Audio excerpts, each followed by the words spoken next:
Yes, everyone changes and everyone shifts, and you perceive what you need to. It doesn't help you to hold on to anger because that's simply something that was reflected, perhaps by others, to put you in touch with something you need to let go of within yourself, something you need to deal with within yourself, so that you don't have the result of fear-based and negative beliefs going on within you.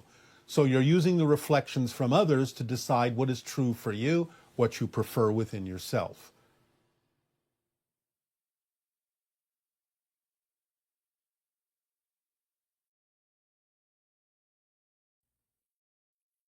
Hi, Bashar. And to you, good day. We have a lot of exciting questions from our audience today. All right. Is it just a fantasy that open contact will bring world peace? Will global leadership continue with the status quo once the ETs become a presence on Earth? It depends on the government. It depends on the country. It depends on how they have structured themselves. Eventually, there will be global peace. It may take a while. Some countries will be a little resistant to change, but eventually, in the next couple of decades, there will be global peace. Wonderful. And how would you define planetary management? The idea of the equitable distribution of resources, the availability of what is needed for everyone on the planet in the most efficient way, the balancing of the ecological systems on your planet, so that again, you are expressing the idea of nature in the best way possible for everyone. The idea of introducing new ways of doing things more efficiently, different materials that do not cause damage on your planet. The idea of how to distribute food, water, resources of various types, how to use resources more efficiently, free energy devices to free you up from the idea of the types of materials that you are using now, more guidance technologically to allow you to create future technologies that again are non-polluting and of benefit to all.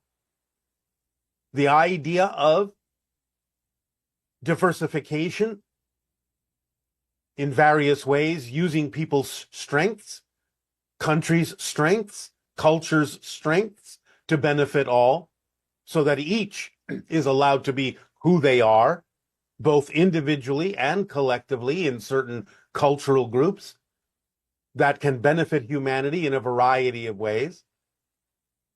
All of this and more is included in the idea of planetary management. What will daily life look like after open contact? Will we continue living as we do, but at a higher quality, fully aligned with our passions? Or will our lives become entirely different and contact-based, involving experiences beyond Earth? All of this is possible, again, for individuals in different degrees and different paces at different times, depending upon what your life plans are. So all of it is possible and all of it can happen, but it won't necessarily happen in the same way for everyone. It will happen to whatever degree an individual's life path requires it to happen, and in what form and expression. Can you talk more about the various meanings that open contact might have? There is, of course, the idea of contact with ETs, but does it also simultaneously refer to a kind of open contact with each other and perhaps an open contact with ourselves? Is open contact reflective of something that is happening in our own individual and collective consciousness? Yes, of course. In a sense, the question answers itself. It is, as we have always said, very important for you to vibrationally meet us halfway. which means you have to have better communication and contact with each other and within yourselves as well, to the various aspects of your own levels of consciousness and aspects of your personalities. So more holistic cohesiveness within each and every individual on your planet and between all the individuals on your planet in terms of the validation of the differences in a balanced way will allow you to have more open contact with yourselves, which will allow you to have more open contact with us. Can some of us expect more contact with the reptilians in future scenarios? Will there be a representative from this group? There are many of us who desire more information, not from a place of fear, but from a place of love. Or will it simply just happen for certain individuals after we're more accustomed to the first groups? More like the latter. It will be at first relatively rare for the interactions with the reptilians. They have their own agendas. They have their own approach to things, some of which may not be completely vibrationally compatible with the idea of open contact at first. Eventually, you'll be introduced to them, but at first, it may not necessarily be to your benefit to do so. Not saying that there is any great negativity, but the idea is that the reptilians are, shall we say, a little bit more aggressive or assertive than many other ET races. It is just the product of their own evolution, the product of them dealing with their personalities relative to the personalities of other beings, including humans on Earth. And therefore, you may find them a little bit more abrasive in certain circumstances because of how they choose to express themselves and their ego structure. But eventually, yes, there will be interaction with some reptilians, though it will not necessarily ever be as common as your interaction with other ET species, for example, the Pleiadians. Can you give us a timeline of when that might happen, when we might see the reptilians? We cannot give you an exact timeline, but again, all introductions to all ET species to humanity that are important for you to know about will definitely happen within the next couple of decades at the outside. Some will happen sooner, some will happen later. We do not have an exact timeline for this, as there are still many things in flux and still many things to be decided about exactly how introductions will happen. Though the timeline for the beginning of these introductions is sooner than you may think. Wow. What percentage of humans believe in ETs? It depends on how you mean that question. The idea is that there are a large majority of humans on Earth that understand that life exists other than on Earth in the cosmos. That doesn't necessarily mean everyone believes that extraterrestrial beings are visiting your planet. So when you ask that question, you have to say, how many people believe that there is life elsewhere? And that is a very high percentage. 80 to 90% of humanity knows that it is more than likely that there are other life forms out in the cosmos, in the universe. In terms of the idea of how many people believe that we are visiting you in ships, it is a majority, over 50%, maybe somewhere between 50 and 60% of your global population believe this. But it is not as high as the amount of people that simply believe extraterrestrial life exists in the universe. When ET ships hover motionless over a body of water for all to see, is there concern that some countries might take military action against them, even if they pose no threat? And if such action is taken, would the ships simply leave, or how would they respond? The ships would simply cloak. In fact, this may be actually part of the process anyway. In other words, they may reveal themselves, and then they will cloak so that they seem not to be there. And then they will reveal themselves, and then they will cloak. And then they will reveal themselves, playing a sort of hide-and-seek game to get you used to the idea that they are there, and yet to remove themselves in a certain way visually so that you can relax about the idea of our presence. This way, you can get used to them more quickly over time, because you will realize that they come and then they disappear, and then they are there and then they are not. And very quickly, you will get used to the idea, more quickly than if we just stayed there. Because it gives you the opportunity to understand that we are willing to disappear, willing to go away, if you do not choose to interact with us in a way that is appropriate to open contact. And are many of them already there, but they're cloaked right now? Some, not all. Not going to give you coordinates. Talking about technology, you've mentioned that following open contact, the Interstellar Alliance will be sharing some of their technologies. Yes. I'm interested in spacecrafts and nano suits.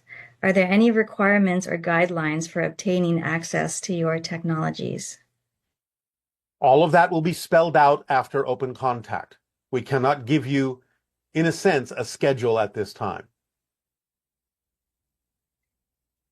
And following on that, since open contact will bring you technologies and we'll be learning and experiencing many new things, will this extend the current human lifespan? Yes. To what? On average, within a couple of decades, it will not be uncommon for people to live to 120 to 130 years of age on your planet. And after open contact, will it become easier to find time travelers? Specifically, will more people encounter doppelgangers of themselves who possess a time machine? Additionally, why haven't humans received more evidence of time travel, given a device capable of moving between dimensions would likely have appeared multiple times throughout history? As we have explained many times, there is no such thing as time travel in the science fiction sense in which you depict it in your books and movies. You're only shifting to parallel realities. You are not actually going back into your own past or forward into your own future. There is no such thing, and that is why you have not encountered it. What is the greatest unseen challenge to contact that humans, even in spiritual and disclosure circles, have yet to fully recognize? The giving up of fear, the giving up of the idea of the negative ego.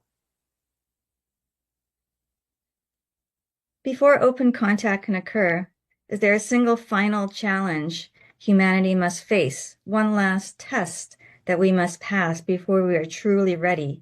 And if so, what is it? Letting go of your fear of death, because exposure to high-level frequency extraterrestrials is very similar, as we have said, to exposure to spirit, and your physical brain and physical body often react to the exposure to those frequencies as if you are going to die. So giving up the fear of death by realizing that you are all in spirit right now anyway will be of paramount importance for you to have a smooth encounter with high vibrational extraterrestrials. Of course, the introduction of extraterrestrials will be done in phases. It will be done in a way that you can generally handle it. It will be done in a way that will allow you the opportunity and the time to get used to things so that you can let go of these fears and have a true, meaningful encounter with extraterrestrials of various levels of frequency. And in all of your observations of humanity, one is one aspect, trait, or quality that is truly unique to humans that isn't found in any other civilization or species. It's not that we haven't found it anywhere else, but it is rare to see the degree to which humanity has forgotten that it is connected to all that is. So the idea of the depth of the experience of separation, the depth of the experience of negativity is somewhat unique in the way that humans on Earth express it, though it is not absolutely something that doesn't exist anywhere else. but you are doing it in a relatively unique way, according to what we have discovered. You've said that the beginnings of open contact will begin within 5 years. I take it that this means that as a collective, we will be at the necessary vibration to be able to intake the presence of ETs. As a group who follows your teachings, will we therefore be able to individually meet ETs face to face as the broader public becomes accustomed to ET presence generally? Yes. However, we will amend this because we simply gave you an overall window based on certain things, and there are many fluctuations and changes going on in the collective energy of your planet now. We can therefore say that open contact will begin in your year of 2027. So you said that the majority of humanity will experience open contact. My question Over time, yes. What part of humanity will not experience it? What characteristics might they have or lack that prevent them from aligning with that reality? And does this mean that everybody who follows the formula and feels excited about open contact is guaranteed to experience it? There are no guarantees, but it is generally considered probable if you allow yourself to move into a higher frequency. It is a natural result of moving into a higher frequency that is commensurate, or at least vibrationally compatible to some degree, with extraterrestrials and spirits that exist on that level. So for the most part, yes. But if it is not part of a life plan of a soul to experience it, or if a soul chooses to remain in great negativity and chooses to go down another path that does not have contact, then those are still possible because you always have free will and the freedom to choose. It will not be a common thing on your planet, but there may still be the possibility that some people will not want to experience open contact. They may remove themselves by shifting to another reality, and that can also mean that they may simply die before it happens, or they will simply never be in a place on your planet where they will ever really directly experience it, even though they may hear that it is happening. And on that note, is there a threshold frequency that we must have? So if you're under that, you will not experience contact? That depends, and there's a wide range and window of frequencies that will still allow you to experience contact in a certain way.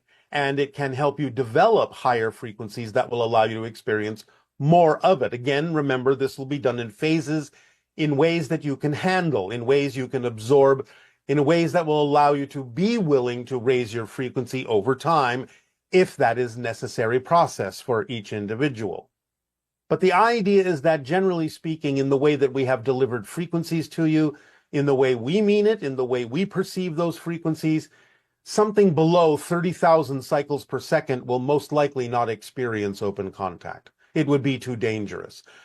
Again, the idea of operating even at 40 and 50,000 cycles per second may allow open contact to be relatively distant, remote, or intermittent, even though you may know about it. In terms of interacting with ETs more directly, it will probably be necessary for an individual to operate at least above 80,000 to 100,000 cycles per second in the way that we mean that reading. Thank you. Besides open contact for now, is there anything else humanity is not ready for? There are many things humanity is not ready for. The list is too long to mention here, but that's all simply part of your process of evolution. So we understand the way that you mean the question, but we're simply going to answer it as everything happens in perfect timing. So along the path of humanity's evolution, obviously there are many, many things that humanity is not ready for. In other words, for example, you are certainly not ready to go out and help other planets evolve. You will eventually be, and as we have said many times, you will become their UFOs and can help them understand that there is life in the cosmos other than themselves and help them up the ladder of evolution. Humanity is not ready for that at this point. You have to raise yourself up first. like our version of Star Trek.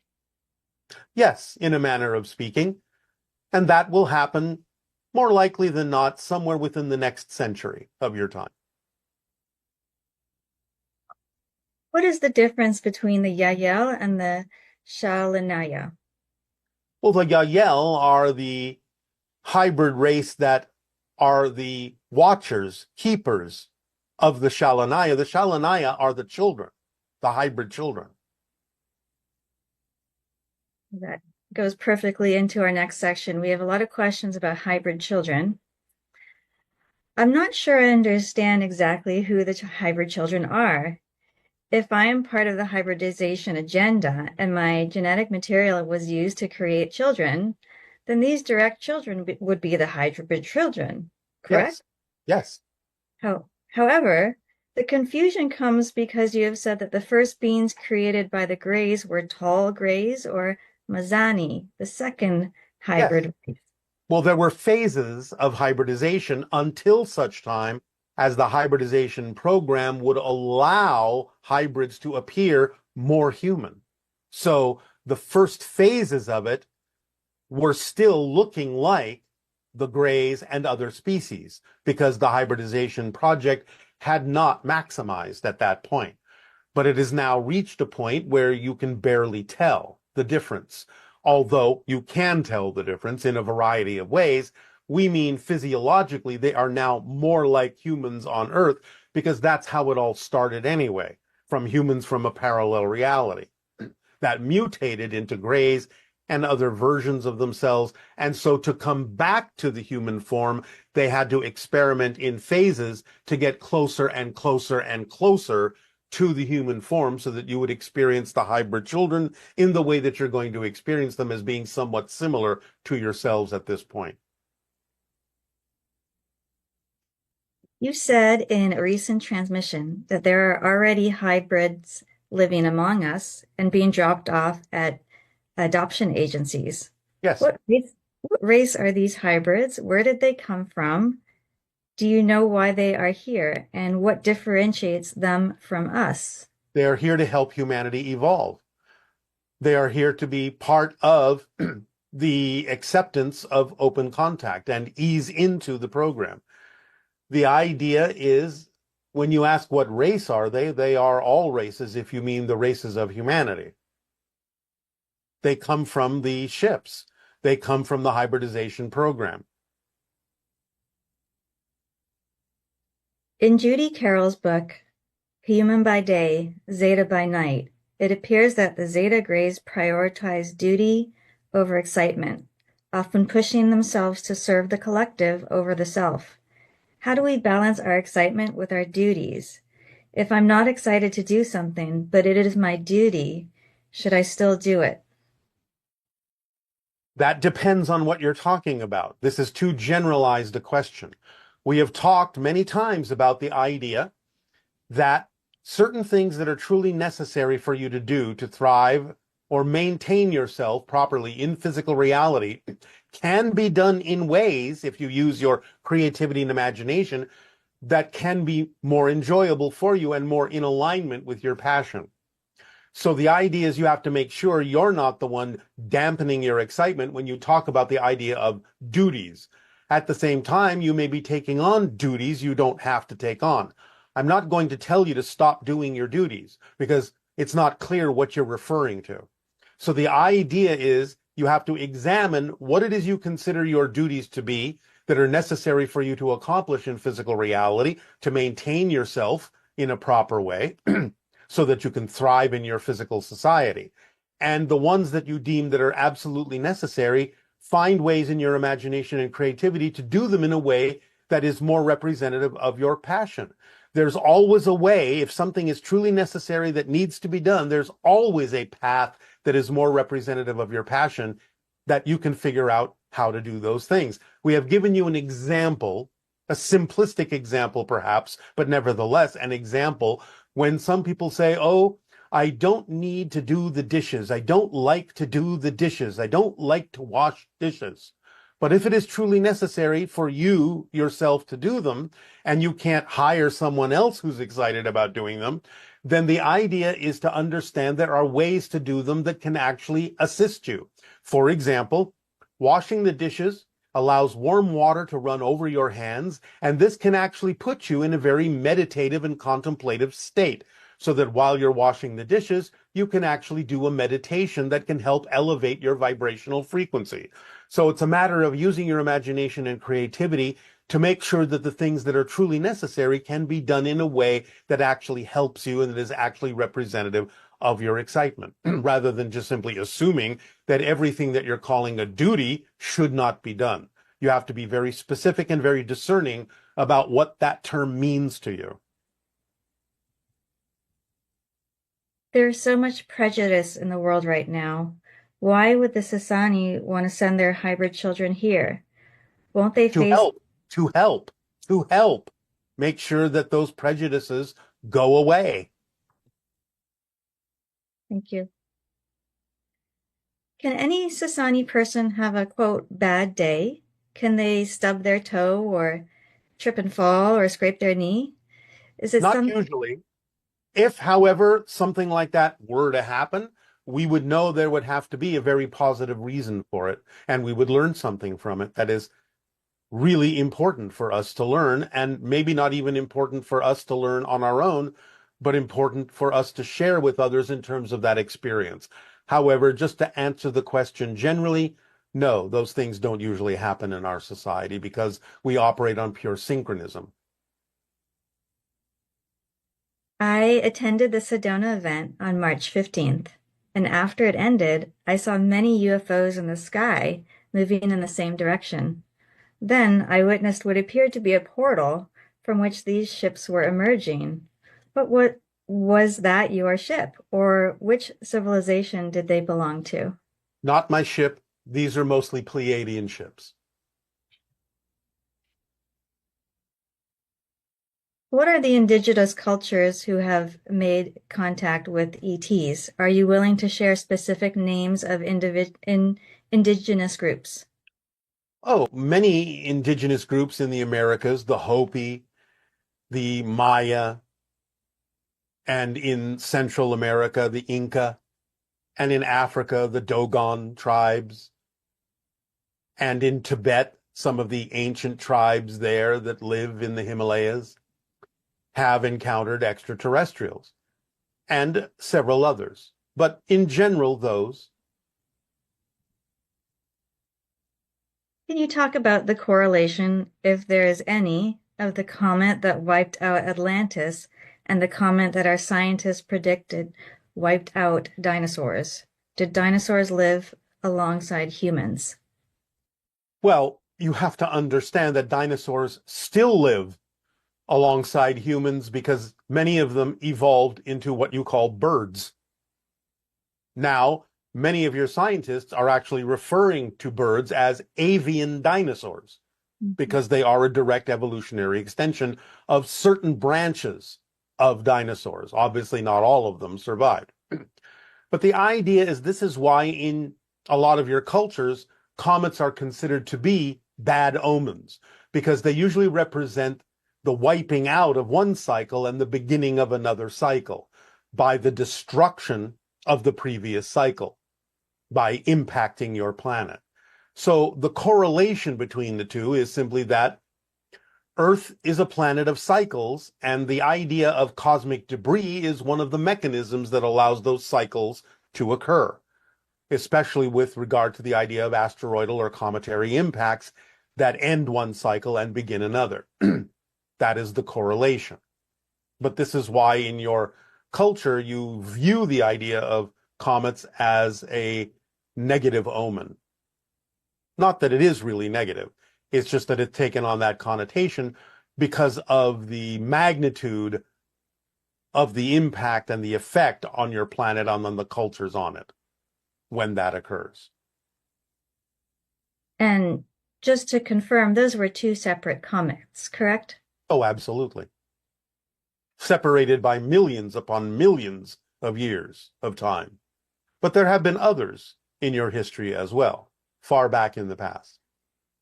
And even one in relatively recent history that simply didn't actually reach the Earth.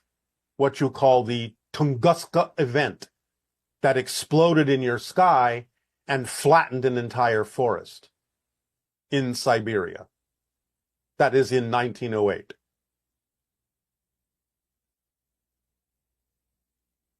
Okay.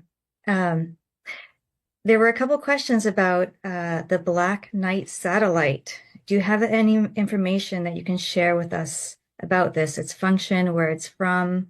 This has grown into a mythology. There is no Black Knight satellite. It's simply space debris. It has been thought to be, because of its unusual configuration, some kind of an extraterrestrial object or satellite. It is not. It doesn't exist in the way people on your planet think it does. It's just a piece of debris.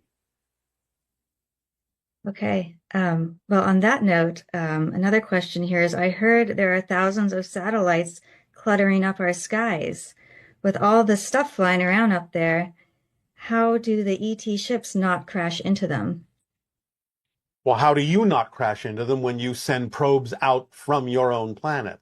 You have to understand that space is vast. Even the area around your own planet, even though you have somewhere between 7,000 and 8,000 objects orbiting your world, plus little bits of debris, it's not impossible to encounter them.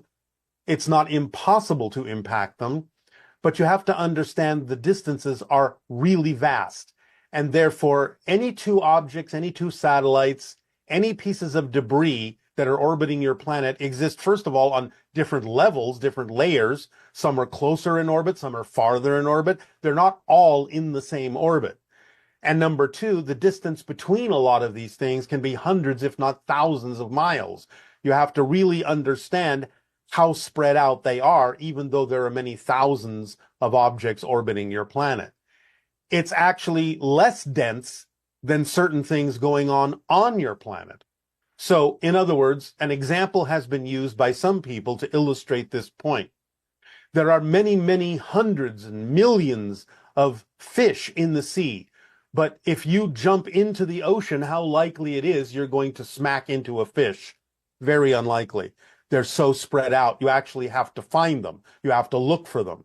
So it's a similar idea in that going out into space, even with your own vehicles, it's very unlikely you will run into anything. And of course, you are keeping track of these things and you're plotting courses that avoid them. For UFOs and spacecraft from our civilizations and other civilizations that are very advanced, obviously we have the capability and the technology to avoid these things. And many times it's not even an issue of avoidance. We simply can come through portals that avoid the idea altogether, because we're not really interacting with them. We're coming through from other dimensions and other directions that have absolutely nothing at all to do with crossing the path of your satellites. But if we have to, certainly we can avoid them, and there's certainly enough space to do so.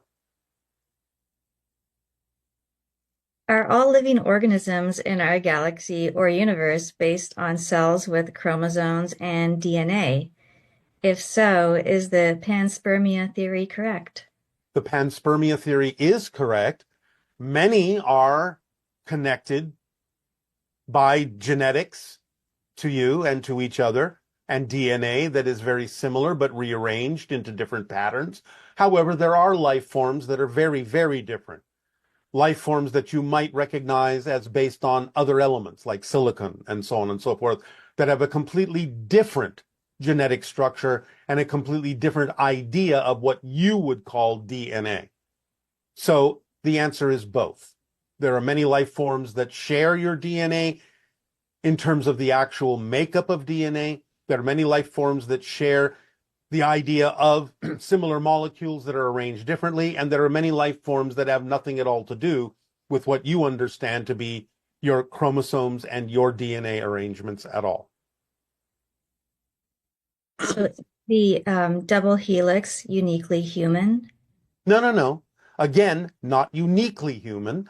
There are other life forms, as I said, that have that idea, that structure. But it may be rearranged slightly differently in certain ways, or it may be even very similar. All I'm simply saying is that there are other life forms that don't have that structure at all. There are other life forms that may not even be based on the same ingredients that compose your DNA. And what is your DNA like? Similar to yours, because again, remember, we're just another type of human. A double helix? Yes. And in a sense, an energetic connection to a third strand and also higher strands of DNA as well that are non-physical. Based in carbon?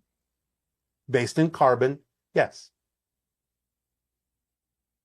I would like to play frequencies in certain caves, portals, and stone circles in Ireland to see what resonates, but I don't want to disappear somewhere. Is that something that could actually happen? Not likely. It's not impossible, but not likely. And if it became possible, then it would be part of your life plan and it would be okay because you would have arranged for such a thing. But I'm going to say it's probably 99.9% unlikely. Heart shapes are typically depicted in pink or red, symbolizing love and passion. Yet the heart chakra is associated with the green color. Why is this? Why are when we commonly link hearts to shades of pink, rose, or red? Because you're looking at it from the perspective of passion. The idea of the green chakra and the heart chakra being associated with that color has more to do with your connection to nature. Is Bashar's system of raising frequency connected to the chakra system or the pineal gland? Both. Following the formula raises your vibration, allows your chakras to spin up, to align. It takes advantage of many different aspects of your physicality, including the pineal gland, so that you can perceive other dimensions of reality by raising your frequency. Again, as we say, the formula is a complete kit that leaves nothing out. Does mycelium have a role in our future? Can you confirm or deny that it is either a consciousness or an alien form? Does it have hidden knowledge that humans can benefit from? I wouldn't call it an alien form unless you understand that through panspermia, everything on your planet originated somewhere else. But the idea is it is native in that sense, as far as anything goes, to Earth. It does absolutely have knowledge, and this is the basis of what we have given you from Willa Hilla Chrising as the basis of connecting to the mycelial network between trees and their roots that allow you to go into the cryptic meditations that allow you to advance in the 5 levels that Willa Hilla Chrising talks about. So yes, you can connect to the mycelial network and it can give you an understanding of your connection as nature, your expression as nature, and your connection to nature and nature's spirits, and give you a lot of knowledge that you don't possess at this particular moment. There were a couple of questions about sexuality. Is being gay genetic? And why are we born this way? If so, why is the path often difficult, especially when subconscious conditioning suggests it's wrong? How can I find peace with my sexuality? Does the Bible condemn homosexuality, or is it a misinterpretation focused on violence rather than sexuality? Well, I wouldn't say it's a misinterpretation. It was a deliberate placement of something that people were against. Nevertheless, there's nothing wrong with it. And yes, of course, it can be encoded in your genetics. But remember, this is chosen by spirit. And the reason it is chosen by spirit to be expressed that way is because the soul is everything and nothing, male, female, what have you.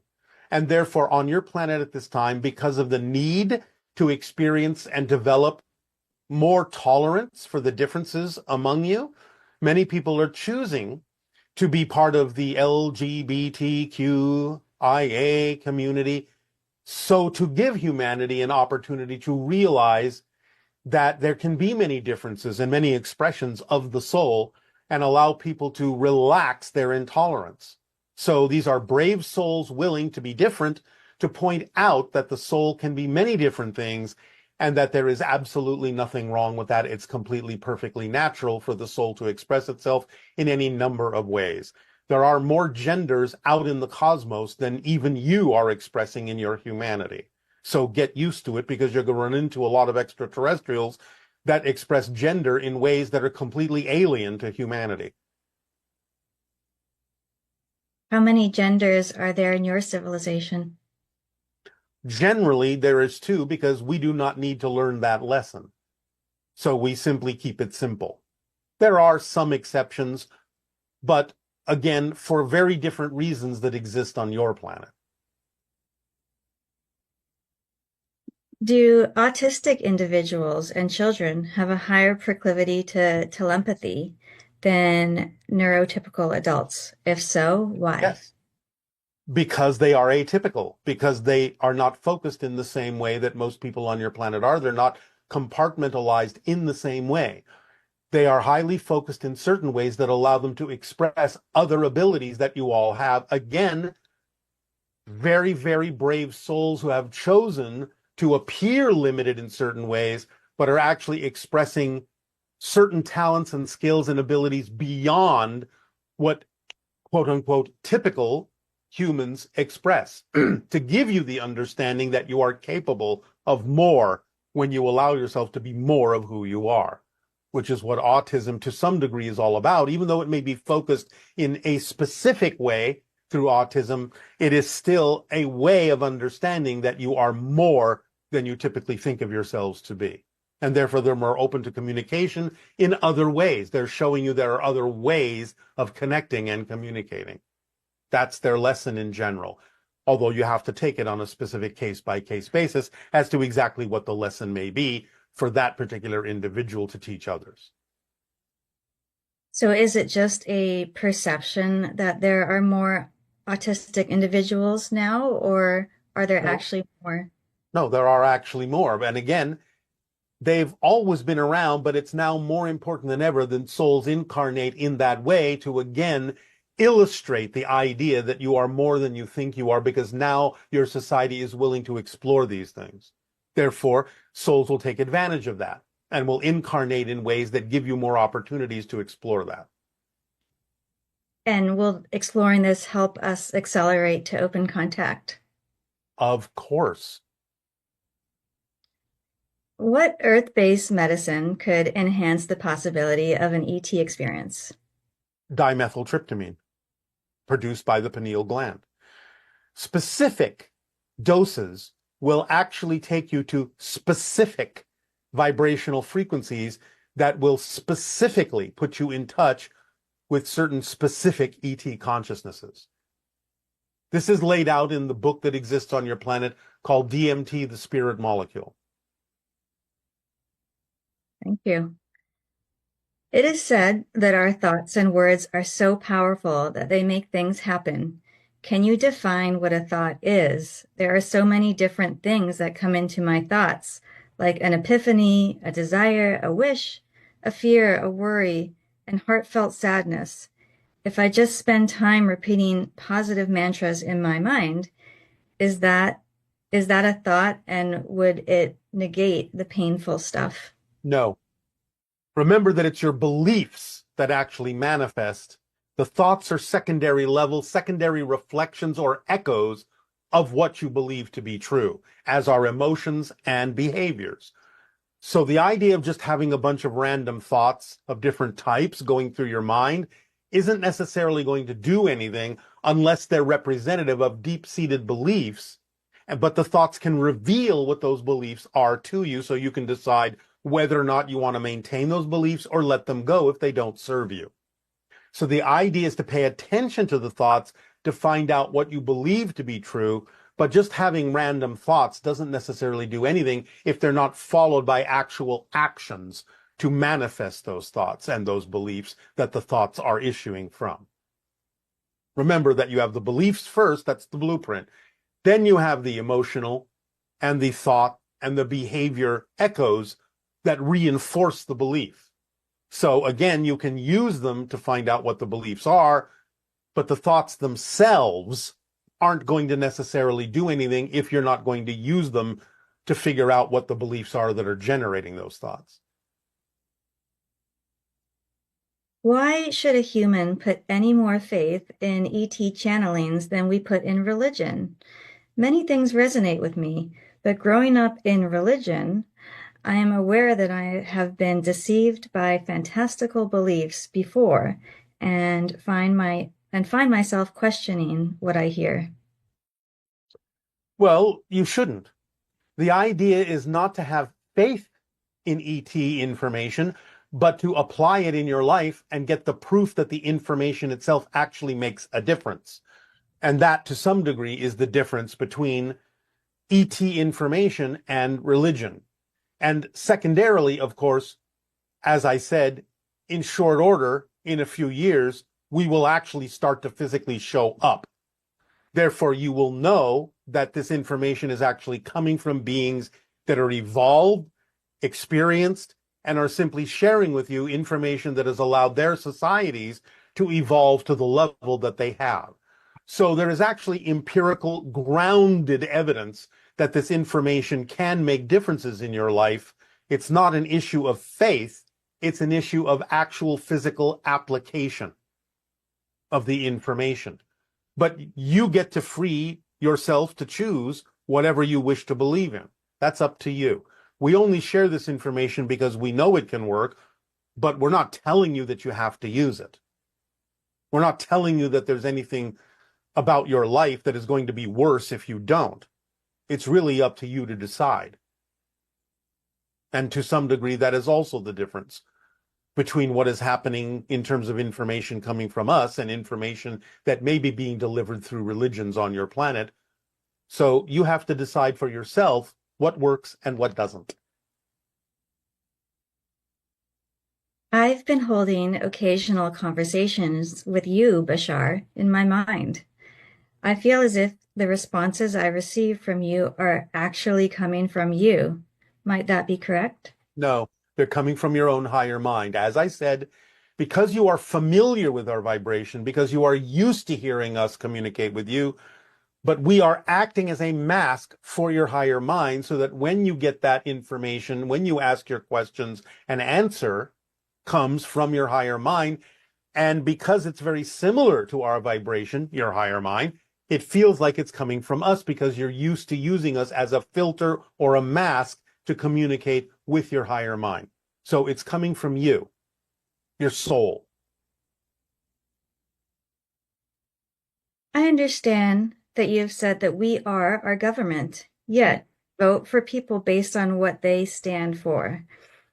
What do we do when we trust what they say, we vote for them, and then they end up not being honorable to our laws and their promises? That's not what we voted for. Well, then obviously you use your systems to vote for something else. You change those people out. It's up to you. That's why we say you are your governments.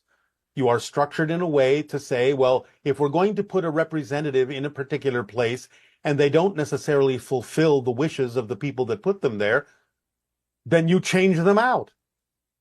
Simple as that. Be active.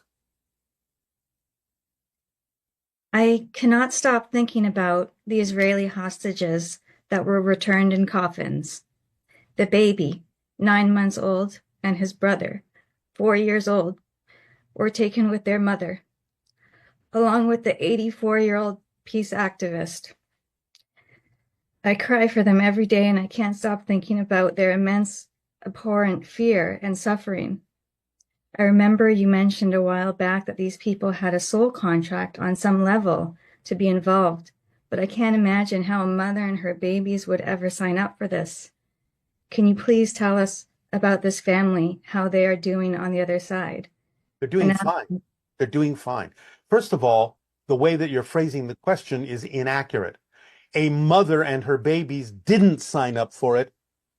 Empowered spirits signed up for it. And one of the reasons is when you see that degree of suffering that makes you grieve for them, those empowered souls that still exist, that are eternal and infinite and cannot die, know that they have provided a service by allowing that to happen, by demonstrating the degree to which there is disconnection on your planet from soul to soul, from person to person, so that you will do something about it and make sure it doesn't happen again. That's the lesson. And you learn the lesson. But they're fine. They're indestructible souls. They understood that going through that experience would cause people to make changes on your planet so that it wouldn't happen again. And what, as individuals, what can we do for them? You can't do anything for them. You don't need to do anything for them. They're doing things for you. There is nothing they need.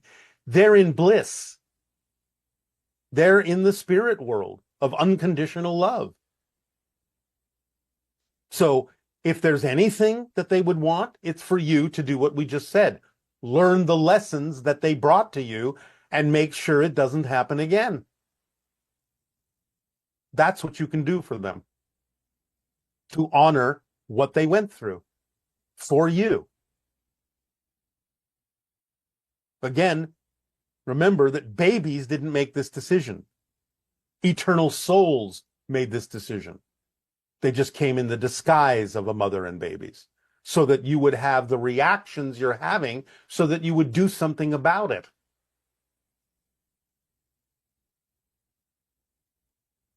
Make sense? Thank you. You're welcome. I've been following the formula for about 4 years, and it has become second nature to me. My husband, however, lives in constant fear of financial collapse due to the new administration. Since we have joint accounts, he wants to make decisions based on fear, while I live in synchronicity. Will my energy positively influence his in a beneficial way? Well, it can, but not if he's not willing to allow it to. Perhaps an experiment would be to have separate accounts and see what happens to your account by following a positive path, and see what happens to his account by following a fearful path. And then it would be perhaps a stronger demonstration of what your energy will do to all the things in your life. So it's up to you to decide what experiment might be illustrative and might get him to pay attention to the difference in energy as being very important. But that doesn't mean it has to, because he has free will. And if he wants to stay in fear, he will. But if you want to demonstrate it, then I would suggest that that's one experiment you can do that might illustrate it. Have separate accounts. And what percentage of our population consists of ETs living among us? And how can we connect with them? And will they allow a world war to happen? They will not allow a nuclear world war to happen. If you want to fight a world war with guns and sticks and swords and knives and bombs other than nuclear, that's up to you. However, they're not really going to let that go too far, because in this particular cycle, it's very important that humanity continue to evolve for a variety of reasons we will not go into right now. So they will not really allow the idea of a world war to happen, but at the same time, they're not really intervening or interfering. They are doing some things that can allow people on your planet who desire a more harmonious and peaceful existence to choose those things and steer yourselves away from such an outcome. So it's going to be something that will be done in concert with each other. They're not just going to do it for you, but they have been working behind the scenes with certain individuals on your planet already to give you the best possible opportunity to choose a different future. It is more than likely that you will, as evidenced by the fact that we have already just said that even though we originally gave you a 5-year window in which contact would occur, we can now say with almost 90% certainty that open contact will begin in your year of 2027, which is only 2 years away. Thank you. And this leads into the next question. As someone about to join the military, will open contact affect the structure or dependency of the military? And if so, how? Yes, it'll affect everything. But the idea is that there are things that the military on your planet does wonderfully, does best, as an emergency service, as a rescue operation, things like that. Those kinds of functions that the military already perform will be enhanced and heightened, and the militaries of your planet can actually be very valuable in aiding and assisting in the delivery of goods and services and resources and distribution of things around your world because they have the resources and infrastructure to do so. So they will be very good for rescue in natural disasters. They will be very good for the distribution of resources around your planet in a variety of ways. The militaries are very well organized to do these kinds of things already, and they will expand these particular abilities after open contact. Last June, I was affected by a layoff at my corporate job after 27 years at this company. This catapulted me into a job search, and I'm still on it. I see this happening to people all over the US in the corporate world and the government sector. What is behind this, and is there hope for us all? It's time to start new things. It's time to follow your passion, follow the formula, start new businesses, look around for what people actually need, volunteer for things to get new ideas about new businesses that can be formed, that can serve humanity. Start being creative and imaginative, be active, proactive, move forward, create things if they don't exist, create opportunities if they don't exist. Curious about how to teach my children, ages 14 and 10, that reality is their own creation. Do I even need to? The Matrix and the Truman Show freaked them out, and I'm sure it freaked them out plenty of times too over the years with all the Bashar chat. All right, well, again, everyone has their own life path. You can certainly do some of the things that we have suggested by creating with your imagination and creativity certain scenarios in which you can demonstrate to them that their choices have consequences in the real world, in the physical world, so to speak. And they can learn to harness their abilities, their powers. And you can teach them the idea of the formula and get them to understand how it works by experiencing more synchronicity in their lives so they can see a more direct connection between what they put out, determining what it is they get back. You can also make sure that any lessons, as we have said, that you feel are important for them to learn to thrive in physical reality, using your creativity and imagination, are adapted to what excites them rather than trying to diminish their excitement into the lesson. And you can remind them that those things that they're freaking out about are simply fantasy movies and not necessarily representative of reality. The idea of the Matrix, many people say, well, is our reality a simulation? Yes, but it's your simulation. It's your projection. It's not coming outside from anyone else. It's yours. And for the Truman Show, again, you are not trapped in anything. You have free will. You have the ability to understand that you're here by your own choice and by your own agreement. Now, again, whether or not they buy into these things, it depends on their life path and what it is they need to learn. But don't be too fearful about the idea of their path. Everyone is an indestructible soul. They will learn the lessons that they laid out for themselves to learn in one way, shape, or form. You can help mitigate the way in which some of this has to happen for them by allowing them, again, to experience the actual effect of applying the formula in their lives and getting a response, getting an effect that allows them to see the connection between what they put out and what they're creating as a physical experience. You can explain it to them in any number of ways and give them examples from physics and so on and so forth. Examples from what other people have experienced. Look for examples of synchronicities. Start their minds thinking about seeing the connection between everything and that everything is an orchestration. Everything is synchronicity.